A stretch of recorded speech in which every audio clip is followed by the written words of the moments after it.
Hello guys, welcome back to The Segment. Nama aku Hafiz dan kepada sesiapa yang masih belum subscribe di channel The Segment, aku harap korang boleh tekan butang like dan share dan subscribe. Dan kepada sesiapa yang dah subscribe, thank you so much guys for subscribing. Okay, sebelum kita mulakan, aku just nak inform pada korang yang kita dah available di Spotify, Apple Podcast dan also di Google Podcast. Korang boleh cari The Segment Podcast. So hari ni, episod baru, kisah seram subscriber guys. Okay, sebelum kita mulakan dengan kita punya episod, let's roll the intro.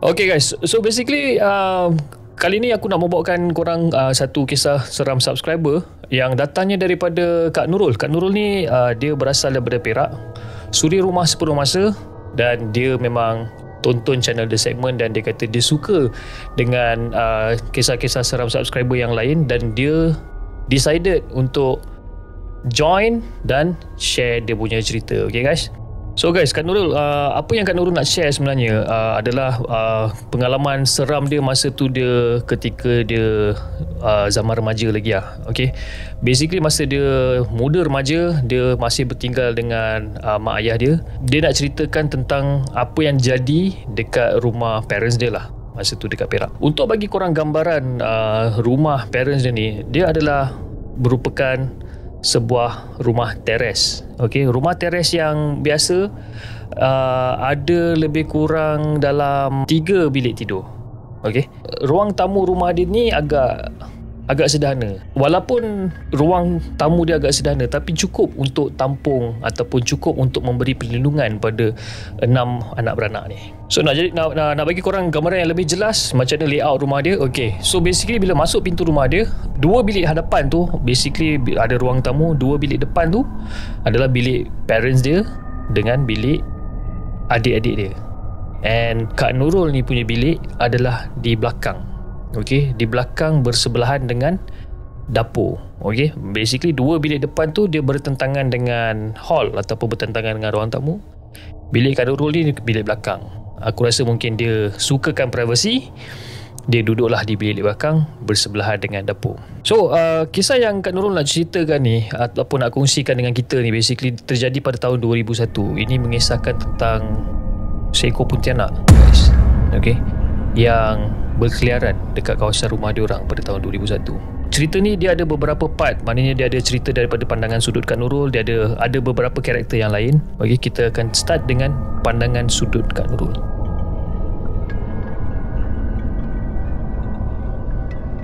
Terjadi pada tahun 2001 and macam biasa is weekend. Weekend maknanya Sabtu Ahad tak sekolah and diorang adik-beradik decided untuk tidur lambat, tidur lewat, you know. Dah lepas pukul 12 malam still tengok TV, layan movie dan sebagainya. Dan Kak Nurul finally kata macam okay, dia dah mengantuk and dia nak masuk tidur. Dia pun berjalan ke bilik dia and dia pun dah siap sediakan katil dia, tepuk-tepuk bantal dia nak tidur. Dia pun baring. Dia tengok jam pun dalam pukul 2.30, 2.45 macam tu lah. So dia dah hampir tertidur guys. Dia dah hampir tertidur, mata dia dah kuyu, dah terlelap. Dia terlelap sekejap, tiba-tiba dia terkejut. Dan dia terkejut tu, masa time dia terkejut tu, dia dikejutkan oleh bunyi gendang yang sangat kuat. Bunyi macam orang main tong drum. Kau tahu tong drum yang tong drum besi tu kan? Bunyi macam orang tengah duk main tang tong tang tong tang tong tang. And dia rasa bunyi tu dekat belakang rumah dia lah. Sebab dia bilik dia sebelah dia dapur dan dekat belakang tu ada tingkap kan. Dalam bilik dia tu ada tingkap. So bunyi tu datang daripada belakang, arah belakang rumah dia orang ni. And bunyi tu bising lah, bising bunyi sampai nak dekat 5 minit, 10 minit bunyi tungtang. Tapi yang dia heran ya, Kak Nurul ni heran, tak ada satu pun jiran yang keluar pergi marah orang yang tengah main gendang ni. Tak ada satu pun. Jadi dia pun pelik, sama ada dia seorang je ke yang dengar ataupun ada jiran-jiran dia lain juga yang dengar. Cuma Kak Nurul ni dia orang kata dia tak berani untuk selak tingkap, untuk tengok apa yang berlaku, dia tak berani kan. Apatah lagi keluar bilik dia, pergi ke dapur dan buka pintu dapur, buka pintu belakang nak tengok apa jadi kat belakang, lagilah tak berani. Sedangkan selak tingkap pun tak berani kan. Kak Nurul ambil pendekatan, okay whatever, aku malas nak layan. Dia pun macam okay lah, nak tidur balik lah. Dalam hati dia membara lah, sebab yelah pukul 3 pagi kot dia nak tidur kan. And dalam hati dia pun macam cakap macam, budak mana lah kan yang duk main gendang ni tengah-tengah pagi, buta 3 pagi kan. Bunyi kuat pula tu kan. Dia macam okay lah, dia malas nak fikir banyak, dia pun nak tidur. Tapi sebelum dia nak tidur tu guys, dia teringat satu benda tau. Dia teringat satu benda whereby dekat belakang rumah dia ataupun dekat lorong belakang rumah dia tak ada pun tong-tong yang terbiar, tak ada. Rumah jiran dia pun tak ada tong-tong yang terbiar. Memang sebab dia orang lama dekat situ, jadi dia tahulah kawasan dia macam mana kan. Dia baru teringat yang mana ada tong besi ataupun tong drum dekat kawasan rumah aku ni, memang tak ada. So dia dah start pelik guys. Tapi sebabkan dia malas nak layan, mungkin sebabkan dia mengantuk sangat, so dia pun macam okey lah, buat ada, dan dia pun balik. Tak sampai 2 minit 3 minit bunyi tong drum tu berhenti. So macam dia kata macam okay, finally berhenti benda ni kan. So dia pun okay, nak tidur. So tengah dia betul-betulkan bantal dia, betul-betulkan bantal dia, nak letak kepala. So by the time dia letak kepala dia tutup mata, tiba-tiba dia dengar macam bunyi suara yang mendayu-dayu. Okay guys, korang dengar suara ni dia ada 3 part. The first part bunyi macam mendayu-dayu, seolah-olah macam ada satu melodi yang dinyanyikan. Kalau macam cerita Pontianak famous dengan lagu Pontianak Harum Sundal Malam macam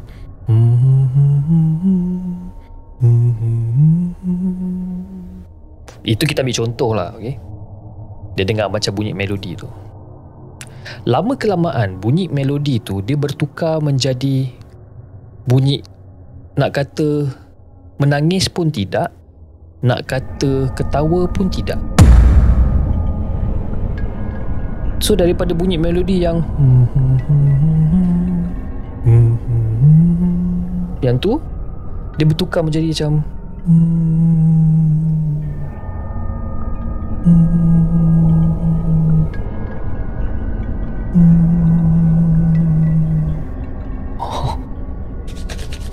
meremang belum rumah aku ni.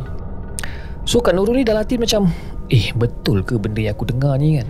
And dia tak nak fikir banyak, dia tak nak fikir benda-benda bukan-bukan. Dia just fikir macam itu mungkin bunyi binatang, bunyi kucing, bunyi burung hantu dan sebagainya. Dia tak nak fikir benda bukan-bukan.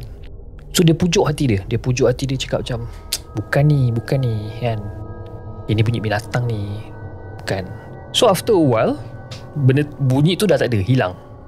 So dia macam okay lah, mungkin bunyi binatang lah kot kan. So dia pun baring lah, dia nak tutup mata. By the time dia nak tutup mata, bunyi tu lagi sekali, tapi bunyi tu lagi kuat daripada yang sebelum ni. Dan dia tak ada bunyi melodi dah, dia bunyi macam bunyi macam tu. Dia tak ada cerita banyak guys. Nurul cabut selimut dia, lompat daripada katil, terus lari daripada bilik belakang, terus lari pergi ke bilik mak bapak dia kat depan. Terus terjah masuk bilik mak bapak dia kat depan. Bila dia terjah bilik mak bapak dia kat depan, obviously aku sebagai parents pun, kalau anak aku terjah masuk, dah tentu aku macam tanya, kau kenapa kan? Ada apa-apa masalah ke? Ataupun ada benda yang tak kena? Obviously parents akan panik, suami isteri akan panik, kenapa anak dia berkelakuan macam ni kan. Belum sempat Kak Nurul nak buka mulut bagi tahu apa benda yang dia dengar tu, bunyi tu lalu dekat depan bilik diorang, dekat bahagian luar, dekat depan bilik mak bapak dia ni, dan bunyi dia sangat-sangat kuat. Dan dia tanya mak dia, mama papa dengar tak? Dia cakap kan. Mak bapak dia just diam, tak cakap apa-apa. Mak bapak dia macam tak ada nak mengiyakan, tak ada nak menidakkan, tidak. Bunyi tu kuat, lalu dekat depan bilik. So Kak Nurul ni macam tak sangka lah, sebab selama ni dalam kepala otak dia macam ingat benda-benda ni hanya berlaku dalam movie saja. Tapi itu adalah, orang kata, pengalaman dia yang pertama kena benda tu first hand. Selama ni dia tak pernah percaya pun benda-benda ni wujud. Tapi bila dia dah kena first hand, baru dia tahu, ataupun baru dia percaya yang benda ni wujud lah. Nak dijadikan cerita, malam seterusnya dia tidur awal sikit, bukan pukul 3 pagi. Awal tak awal, lambat tak lambat, pukul 12 juga anak tidur.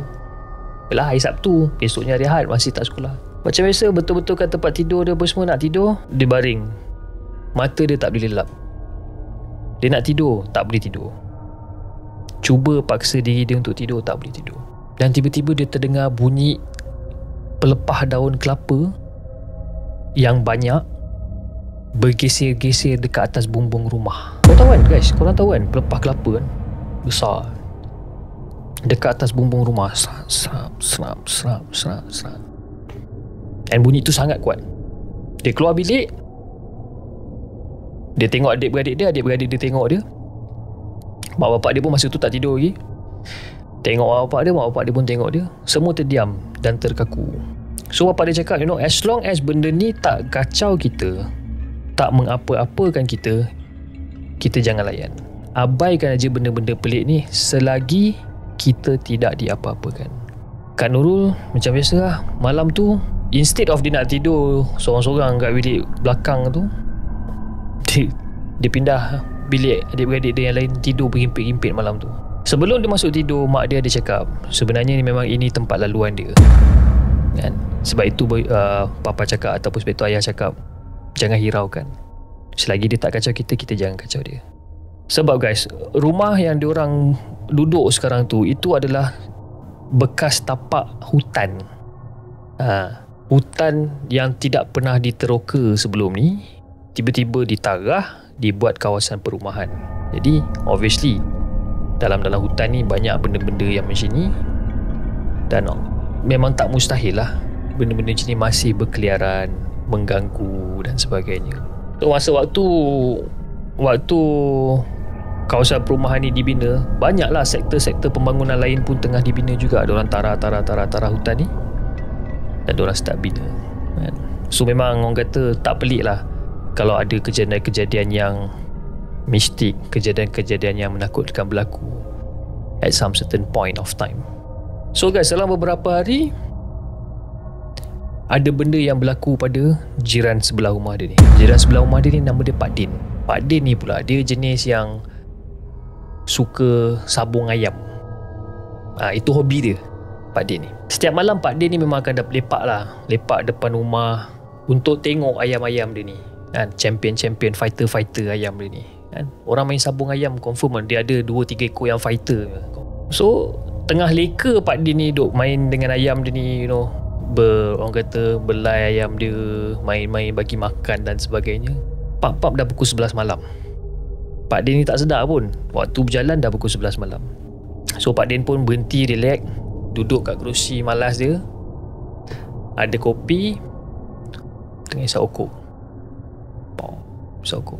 So masa Pak Din ni tengah isap rokok, dia ada rasa macam ada sesuatu benda yang lalu dekat atas kepala dia. Tapi dia tak nampak, tapi dia rasa macam ada satu angin yang lalu macam dekat atas kepala. Dia dapat rasa lah benda tu. And masa dia tengah isap rokok tu, kita duduk lepak depan rumah kan. Korang bayangkan kepada sesiapa yang tahu, kalau korang isap rokok dekat luar rumah dengan kawasan yang tak ada angin, bila kita isap rokok, asap tu dekat situ je lah. Betul tak? Asap tu boleh dekat situ. Tapi masa dia isap rokok, asap tu dekat situ, tiba-tiba asap tu macam bergalih arah, seolah-olah ditiup angin, sedangkan tak ada angin pun dekat situ. Pak Din being Pak Din, dia buat bodoh, dia buat dia. So tengah Pak Din lepak kat luar, tengah isap rokok, tengah minum kopi, hirup secawan kopi dia, kali ni Pak Din dengar bunyi kibasan kain. Keram. Korang tahu kan bunyi kain berkibas macam mana kan? Perang. Itu Pak Din dah tak sedap hati. So Pak Din masa tu tengah lepak kat luar, tengah isap rokok, dia rasa benda-benda macam ni.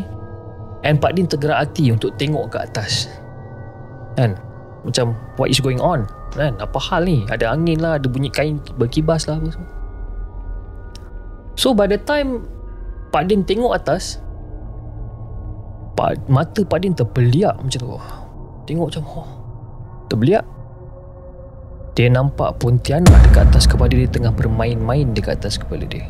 Kau tahu kan macam mana dia bermain-main, macam dia terbang macam tu dengan kain dia, dengan rambut dia.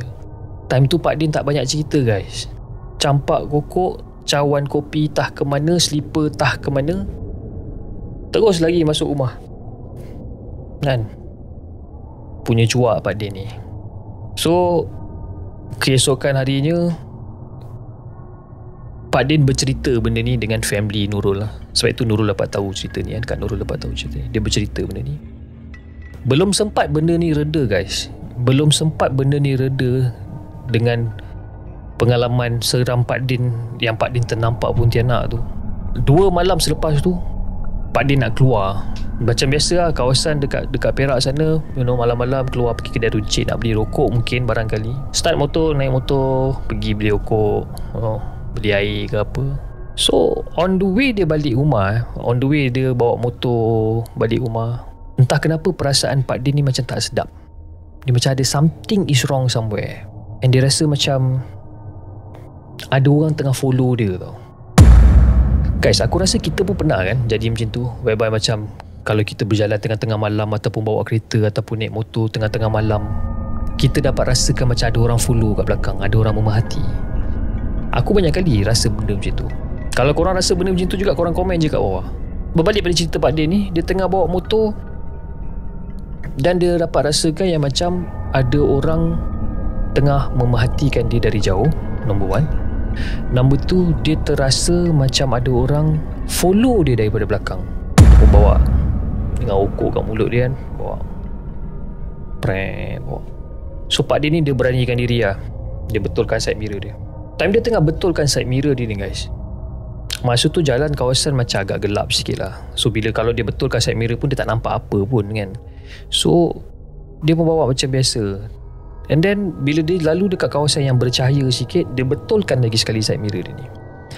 Bila dia betulkan side mirror dia ni guys, dia nampak ada satu benda putih, seolah-olah macam kain terbang daripada belakang. Dekat side mirror tu nampak macam kecil je lah benda tu. Benda tu laju bergerak menuju ke arah Pak Din, seolah-olah macam tengah kejar Pak Din daripada jauh. Macam tu dia nampak dekat side mirror tengah bawa. Ish, apa benda ni kan. Dia pulas.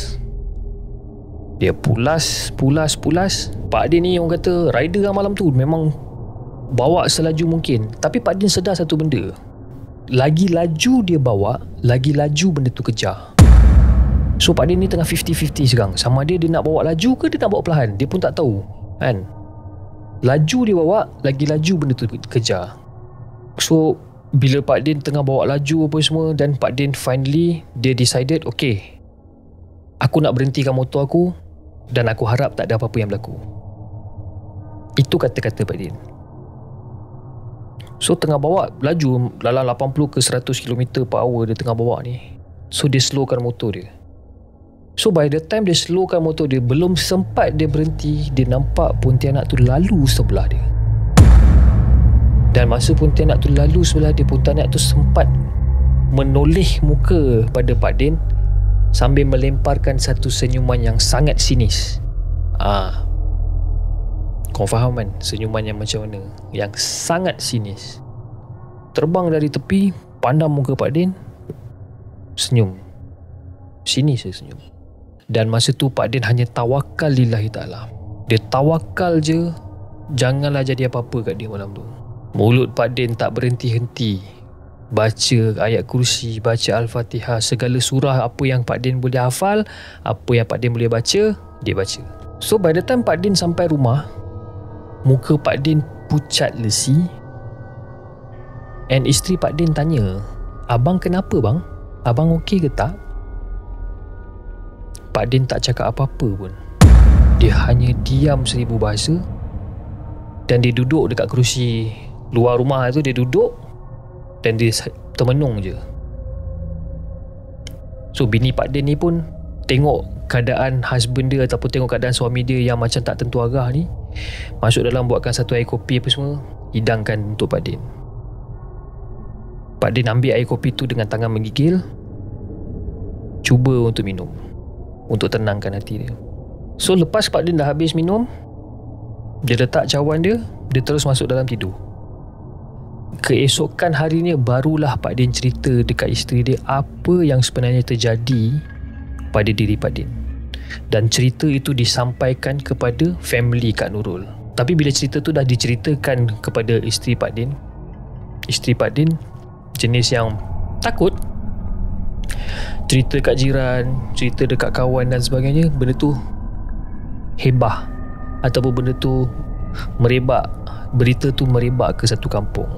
So bila cerita tu dah kecoh satu kampung, bermacam-macam lagi kejadian yang berlaku dekat area kawasan rumah Kak Nurul ni selama beberapa bulan. Yang jumpa Pontianak, yang jumpa Lang Suwe, macam-macam. And after a few months, benda tu reda. Benda tu macam dah tak kedengaran lagi orang kena kacau. Mungkin disebabkan orang-orang kampung, mungkin diorang dah buat solat hajat ataupun dah cuba untuk ikhtiar buat pagar dan sebagainya, dan keadaan kampung tu ataupun keadaan kawasan tu dah kembali normal lah, tak ada gangguan lagi. Bagi aku cerita ni best guys. Dan thank you so much Kak Nurul sebab kongsikan kisah seram Kak Nurul pada tahun 2001. Thank you so much Kak Nurul.